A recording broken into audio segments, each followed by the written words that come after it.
ጤና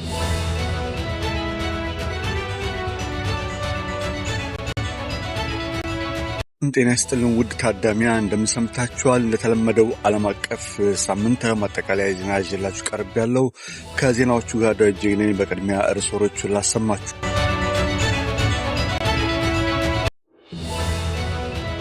በኢራንና በዩናይትድ ስቴትስ መካከል ያለው ግጭት አሁንም እንደቀጠለ ነው። ኢራን ሆርሙዝን በቁጥጥር ስር አድርጋለች። የአሜሪካው ፕሬዝዳንት ዶናልድ ትራምፕ ኢራን ሆርሙዝ ወሽመጥን በአስቸኳይ ካልከፈተች የሚደርስባት ጉዳት የከፋ ነው ሲሉ ማስጠንቀቃቸው፣ ፌስቡክ ወይም ደግሞ በአዲስ ስሙ ሜታ የማህበራዊ ሚዲያዎችን በተመለከተ ታዳጊ ወጣቶች ክለላ አያደርግም በማለት መከሰሱ፣ media platforms harmed children and created a public nuisance.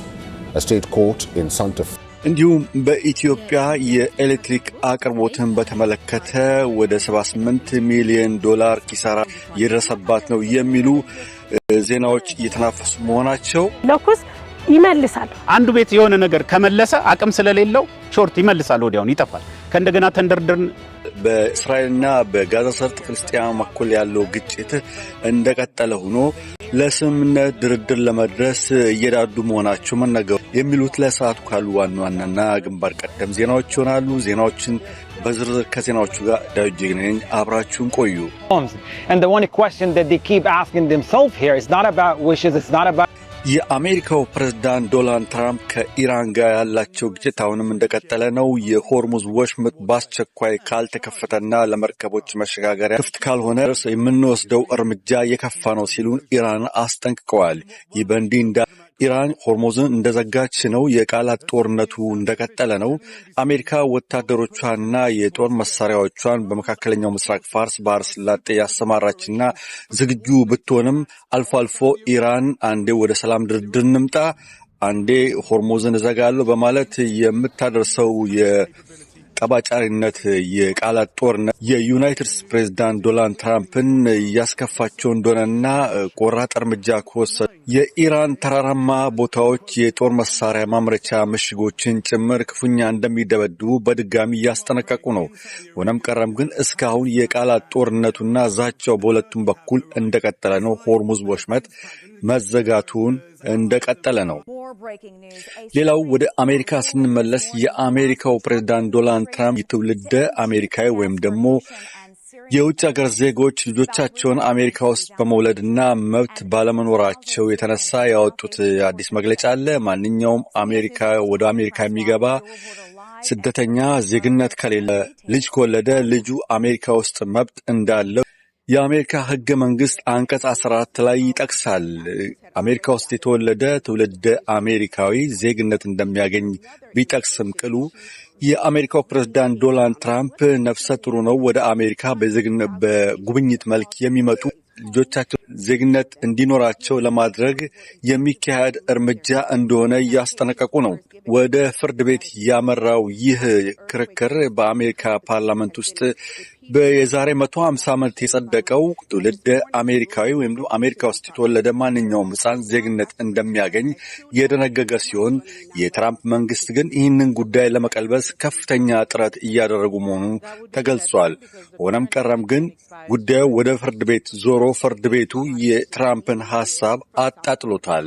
ፕሬዝዳንት ትራምፕ እንደገለጹት ከሆነ ማንኛውም ሽብር ፈጣሪ ወይም ደግሞ በቱሪስት መልክ ወደ ሀገራችን ዩናይትድ ስቴትስ በመግባት ልጆች እንዲወለዱ በማድረግ ነፍሰ ጡር ነው ወደ ሀገራችን ዩናይትድ ስቴትስ በመግባት የሚወለዱት ልጆች ዜግነት ያገኙ የሚለውን ሐሳብ አልቀበለውም። ይህንን ሕግ ለመቀልበስ ከፍተኛ ጥረት አደርጋለሁ ሲሉ በአጽንኦ ተናግረዋል። እንግዲህ አሜሪካ ውስጥ በብዙ ሺህ የሚቆጠሩ የውጭ ሀገር ዜጎች እንዳሉና እስካሁን ድረስ ቁጥራቸው ከ2000 እስከ 26,000 የሚሆኑ በአሜሪካ ውስጥ የሚኖሩ የውጭ ሀገር ዜጎች የመብት የሌላቸውና ዜግነት የሌላቸው ልጆቻቸው አሜሪካ ውስጥ እንደተወለዱና ዜግነት እንዳገኙ የሚታወቅ ሲሆን ይሄ ቁጥር ወደ ላይ ያሻቀባል በማለት ነው እንግዲህ ዶናልድ ትራምፕ እየተቃወሙ ያሉት። በዚህም አኳያ ሽብርተኞች ወይም ደግሞ ለሀገር ደህንነት ሰላም የማይሰጡ የውጭ ዜጎች ነፍሰ ጡር ሆነው እዚህ ሀገር ከገቡ ለሀገራችን ደህንነት አስጊ ነው ሲሉም በማስጠንቀቅ ዶናልድ ትራምፕ እየተናገሩ ነው። በከፊል የአሜሪካ ፓርላመንትም ይህንን ሐሳባቸው እንደሚደግፍ የደረሰ መረጃ ያስታውቃል። በእስራኤልና በጋዛ ሰርጥ ያለው ግጭት አሁንም እንደቀጠለ ሆኖ ጋዛ ሰርጥ የሐማስ ታጣቂዎች መሳሪያ ወይም ትጥቅ እንፈታለንና ወደ ድርድር እንቀርባለን በማለታቸው ጥሩ እርምጃና እርምታ እንደሆነ የዩናይትድ ስቴትስ ፕሬዝዳንት ዶናልድ ትራምፕ እየገለጹ ነው። ሆነም ቀረም ግን ወደ ስምምነት እንደርሳለን፣ ትጥቅ እንፈታለን ካሉ በኋላ የሐማስ ድርጅት እንደገና ከእስራኤል ጋር ግጭት ፈጥሮ እስራኤል ጋዛ ሰርጥ ውስጥ በመግባት ሽብርተኞችን ክፉኛ ደብድባለች። ይህ ጉዳይ ወዴት እንደሚያመራ እስካሁን እልባትና መንገድ አልተገኘለትም። ግን ወደ ድርድር እንቀርባለን ማለታቸው እንደቀጠለ ነው። ቀጣዩ ዜናችን ደግሞ በፌስቡክ ወይም ደግሞ ሜታ እየተባለ የሚጠራው በአዲሱ ስሙ በማህበራዊ ሚዲያ በኩል ታዳጊ ወጣቶችን አይከላከልም ወይም ደግሞ የተለያዩ የወሲብ ቪዲዮዎች ወይም ደግሞ ፊልሞችን በፌስቡክ ይተላለፋል የሚለውን ጉዳይ በመቃወም ክስ በሜታ ላይ ቀርቧል። ሜታ በፍርድ ቤት በቀረበው ክስ መሰረት $367 ሚሊዮን የተቀጣ ሲሆን በባለፈውም እንደዚህ በማስጠንቀቂያ $375 ሚሊዮን ፌስቡክ ወይም ሜታ የተቀጣ ሲሆን ይህንን ጉዳይ አንቀበለውም ብሎ ይግባኝ ብለዋል። በአጠቃላይ እስካሁን ድረስ ፍርድ ቤቱ የወሰነው የሜታ የፍርድ ቤት ቅጣት $941 ሚሊዮን ደርሷል። ሜታ ይህን በተመለከተ ይግባኝ በመጠየቅ ፌስቡካችን ወይም ደግሞ ሜታ የታዳጊ ወጣቶችን ክለላ በማድረግ ብዙውን ጊዜ እገዳዎችን ያደርጋል፣ ይንከባከባል በማለት በማስተባበል ይግባኝ በመጠየቅ ይህ ቅጣት ተገቢ አይደለም በማለት አስታውቋል። በኢትዮጵያ የኤሌክትሪክ አቅርቦትን በተመለከተ የቻይና ኩባንያዎች የኢትዮጵያን ኤሌክትሪክ ኃይል በመበዝበዝና በነጻ ይጠቀማሉ እየተባለ የሚናፈሰው ወሬ እንደቀጠለ ነው። $78 ሚሊዮን ክስረት የኢትዮጵያ ኤሌክትሪክ ኃይል ደርሶበታል በኩባንያዎቹ የነጻ አገልግሎት ምክንያት በሚለው የተሰራጨው ዜና የሐሰት እንደሆነ መረጃዎች ያስታውቃሉ። ክሪፕቶ ከረንሲ ማዕድን አውጪ የቻይና ካምፓኒዎች በየወሩ ብቻ $1.4 ሚሊዮን ለኢትዮጵያ ኤሌክትሪክ ኃይል ገቢ እንደሚያስገኙና እንደሚከፍሉ የተገለጸ ሲሆን ተመጣጣኝ ዋጋ እንደተደረገላቸው ነው የኢትዮጵያ መንግስት የኤሌክትሪክ ኃይል ማመንጫ ድርጅቱ የሚያስታውቀው። $78 ሚሊዮን በላይ ክስረት እየደረሰበት ነው የኢትዮጵያ መብራት ኃይል ለሚለው ተሳሳተ ምላሽ እንደሆነ የደረሰ መረጃ ያስታውቃል። እንደሚታወቀው የህዳሴው ግድብ ተገንብቶ ካለቀ በኋላ ኢትዮጵያ የኤሌክትሪክ ኃይሏን ወደ ኬንያ፣ ሱዳን፣ ወደ ደቡብ ሱዳን እንዲሁም ጅቡቲ ትሸጣለች። ለኬንያ ብቻ 500 ኪሎ ቮልት ኤሌክትሪክ ኃይል የምታስረክብና የምትሰጥ ስትሆን በዚህም ከ90,000 እስከ 100,000 ሚሊዮን ገቢ ታገኛለች በአመት ማለት ነው ኢትዮጵያ። እንዲሁም ከሱዳን ከ40 እስከ 50 ሚሊዮን ስታገኝ ከጅቡቲ ደግሞ ከ20 እስከ 30 ሚሊዮን ታገኛለች።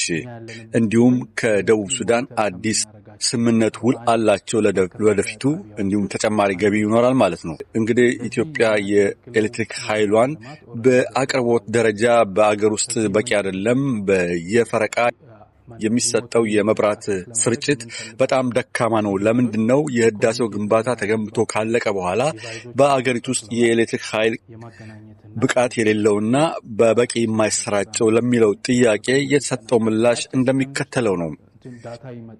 በኢትዮጵያ የኤሌክትሪክ ስርጭት የህዳሴው ግድብ የሚያሰራጨውን የኤሌክትሪክ ኃይል በከተማዎቹ ለማሰራጨት ትራንስፈሮች ወይም ደግሞ ኤሌክትሪክ ኃይሉን የሚያስተላልፉት አቅም ስለሌላቸው ኃይሉን መሸከም የሚችል አቅም ስለሌላቸው መሰረታዊ የኤሌክትሪክ ስርጭቱ እንደ አዲስ ለማደስ በብዙ ሚሊዮን ወጪ የሚጠይቅ በመሆኑ በየከተሞቹና በየአካባቢዎቹ ያለው የኤሌክትሪክ ኃይል ስርጭት በበቂ እንደማይዳረስ ተነግሯል።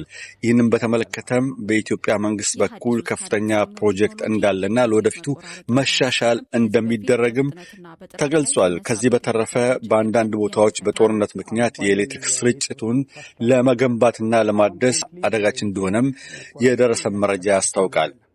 በአጠቃላይ የኢትዮጵያ የዓመት በጀት ሲሰላ ከ10 ቢሊዮን ዶላር እስከ 14 ቢሊዮን ዶላር የሚደርስ ስለሆነ የዚህ ወጪ ደግሞ የአገሪቱን የኢኮኖሚ ሁኔታ የሚያንቀሳቅስ እንደመሆኑ ሁሉንም መሰረተ ልማቶች ለማሳካት በቂ በጀት እንዳልሆነና እንዲሁም የኤሌክትሪክ ስርጭትን በበቂ ሁኔታ ለማደራጀትና መሰረታዊ ለውጦችን ለማድረግ በቂ እንዳልሆነ ነው መንግስት የሚገልጸው።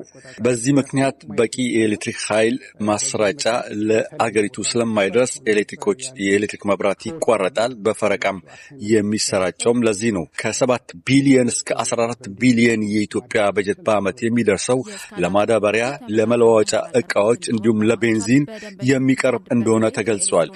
ይህንንም ወጪ ለመቀነስ ሲባል በነዳጅ የሚሰሩ መኪናዎች ወደ ኢትዮጵያ እንዳይገቡ መንግስት መከልከሉ የሚታወቅ ነው። በነዳጅ የሚሰሩ መኪናዎች ወደ ሀገር ውስጥ ባለመግባታቸው ብቻ እስከ 5 ቢሊዮን ዶላር ማዳን እንደሚቻል ነው መንግስት እየገለጸ ያለው።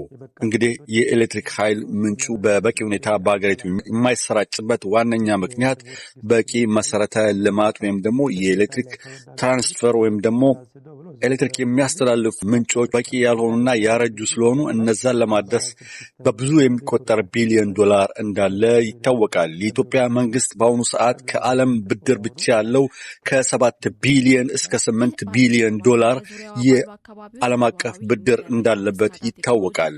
ብዙዎቹን ብድሮች የኢትዮጵያ መንግስት የኢኮኖሚ ሁኔታ የተስተካከለ መሆኑ ብድሮችን ቀንሰናል የሚለው ያለውን የስራ የልማት ድርጅትና እንዲሁም ደግሞ የተለያዩ የግብርና ኃይሎችን በተለያዩ ሁኔታዎች በማሰራጨትና ልማት በማድረግ አኳያ ነው እንጂ የብድሩ ዋጋ እንዳልቀነሰና አሁንም ቢሆን ከ7 ቢሊዮን እስከ 8 ቢሊዮን ዶላር ከዓለም ብድር እንዳለበትና ይህንንም የኢኮኖሚ መሻሻል አለ ብለው ጠቅላይ ሚኒስትሩ የተናገሩት የ30 ዓመት ብድር በመውሰድ በቅናሽ ወለድ እየተከፈለ መሆኑን በመግለጻቸው ይህም ትልቅ እርምታ እንደሆነ ለአገሪቱ ብልጽግናና እድገት መናገራቸውን ሳይጠቅሱ አልቀረም።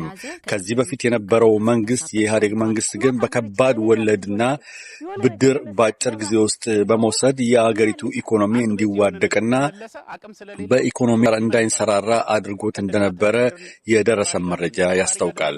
ክቡራትና ክቡራን ተመልካቾቻችን ለሳምንቱ ማጠቃለያ ያቀረብኩላችሁ ዜናዎች እነዚህ ይመስላሉ።